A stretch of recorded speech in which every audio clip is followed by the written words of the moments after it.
You could make a realistic argument that the Bills were the best team in the NFL last season, but their season ended in heartbreak in that wild shootout against the Chiefs in the divisional round. Remember, it went to overtime and Josh Allen never even got a chance to get the ball. This offseason, Buffalo has gotten even better though, and it's very clear around the league that the Bills are the team to beat in the NFL. The Bills' big signing this offseason was Von Miller. Von spent over 10 years in Denver after the Broncos drafted him second overall in 2011. Over that span, Von was the Defensive Rookie of the Year, a 7-time All-Pro, and made the Pro Bowl 8 times. More importantly, he was a huge part of that Broncos Super Bowl victory back in 2015. He was even named the Super Bowl MVP. Then in 2021, he was traded mid-season to the Rams and won his second Super Bowl. When his contract expired, the Bills gave him a massive 6-year, $120 million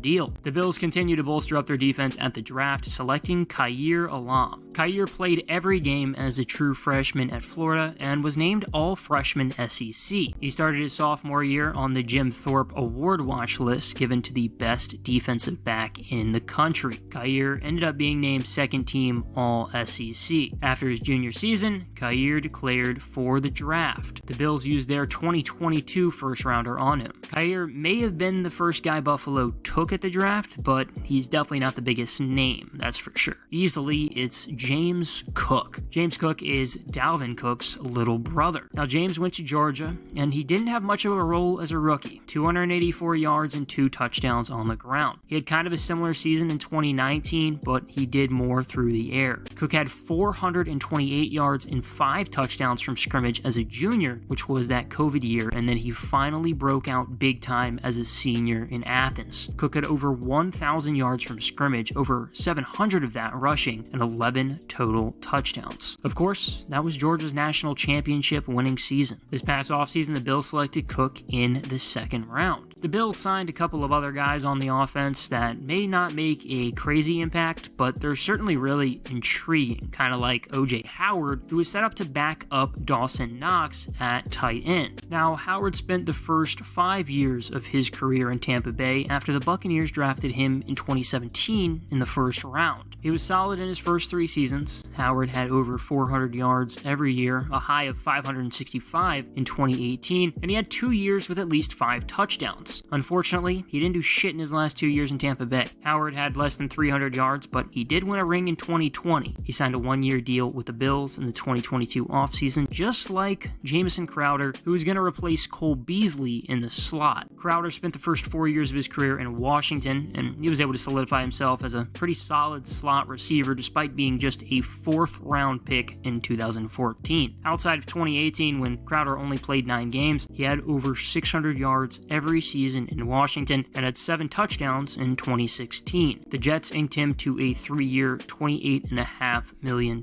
deal. He had a solid tenure in New York. His best season came in 2019 when he had 833 yards and 6 touchdowns. Hitting free agency for the second time in his career, Crowder took a 1-year deal from Buffalo. Roster-wise, the Bills didn't lose much this offseason, but there was at least one big departure, Brian Daboll. Daboll's been around the NFL for a long time. He got his first job in the pros as a defensive assistant for the Patriots. He spent time with the Jets, the Browns, Dolphins, Chiefs. Daboll has actually won 5 Super Bowls and even won a national championship in his 1 year at Alabama. In 2018, he became the Bills' offensive coordinator. Daboll was the assistant coach of the year in 2020. Then after the 2021 season, the Giants hired Daboll to be their next head coach. Now it's time to see if Daboll can be the guy to turn around the Giants and mainly see if they can make Daniel Jones into a serviceable quarterback, but Buffalo needs to figure out life after Daboll, and that's going to be Ken Dorsey. Dorsey played quarterback in the NFL from 2003 to 08, and he got his first job in the league in 2012 as a pro scout for the Panthers. He later became Carolina's quarterback coach. In 2019, he became the Bills' quarterbacks coach, and then he was promoted to offensive coordinator for 2022. So it's not going to be a huge difference for Josh Allen, luckily. It's not like a new guy. He doesn't know just walked in. It's the same guy who worked under Dable for the past few years, so the transition should be pretty seamless. Sean McDermott is still the head coach in Buffalo, and he has been since 2017. Of course, he's more involved on the defensive side of the ball, which should be good this season. Tremaine Edmonds has been a leader at linebacker, shout out Virginia Tech, and lucky for him, the guys behind him are studs too. Tre'Davious White is still one of the best cornerbacks in the pros. He'll play opposite first-rounder Kaiir Elam. Then the Bills have maybe the best safety duo in the entire league. Jordan Poyer and Micah Hyde are both fantastic, and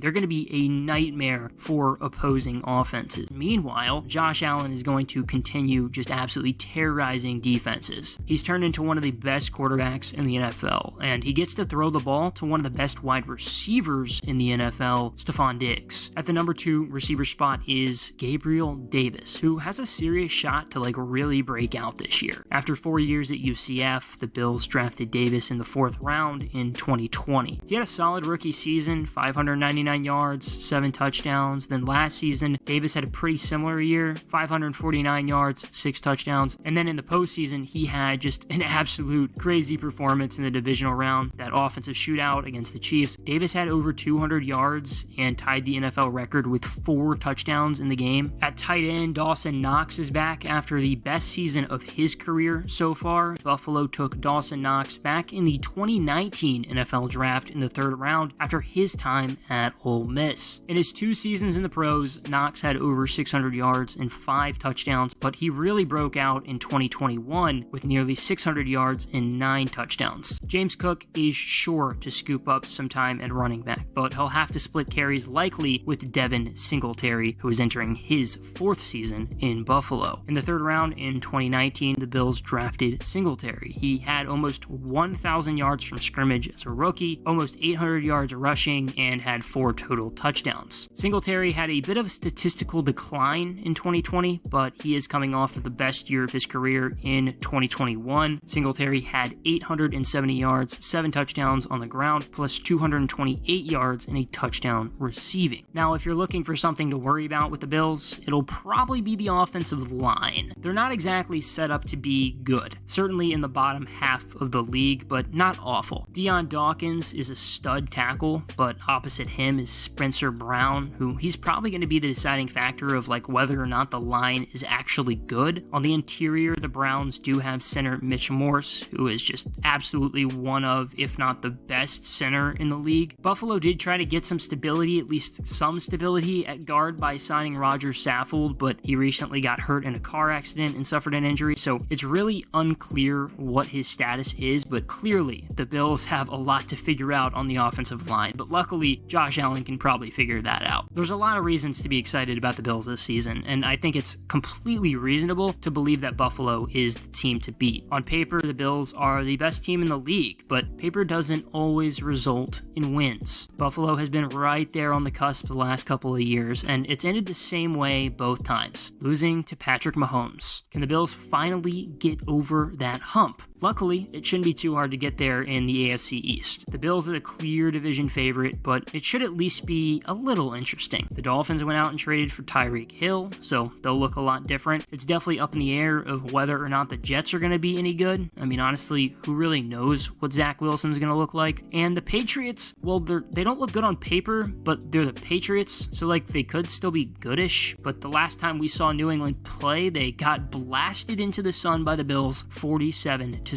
So whether or not the Bills can beat the Chiefs in the playoffs or at all, it's clear that either way, they're the kings of the East.